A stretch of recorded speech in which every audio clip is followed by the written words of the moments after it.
Bagong-bagong balita, handa raw si Vice President Sara Duterte sakaling wala o piso lang ang ibigay na budget sa Office of the Vice President.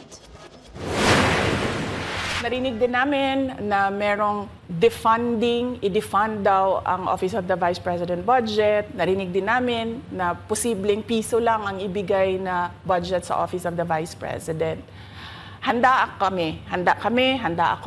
sa Office of the Vice President na magtrabaho kahit walang budget. Alam naman namin na kapartiyan ng pag-atake. Kaya kami, tutuloy-tuloy lang din kami sa kailangan namin gawin para sa bayan. Sagot niya yan sa isinusulong ng ilang mambabatas na bawasan ang budget para sa OVP. Dagdag pa ng bise sa inilabas nilang video ngayong umaga, maliit lang ang OVP kaya kayang-kaya nilang mag-operate kahit walang budget. Kahapon, hindi dumalo si Vice President Duterte sa pagtalakay sa budget ng OVP at hahayaan niya na lamang daw ang Kamara na magdesisyon kaugnay sa usapin.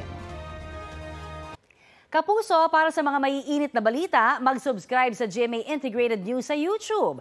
Sa mga kapuso naman abroad, subaybayan nyo kami sa GMA Pinoy TV at sa www.gmanews.tv.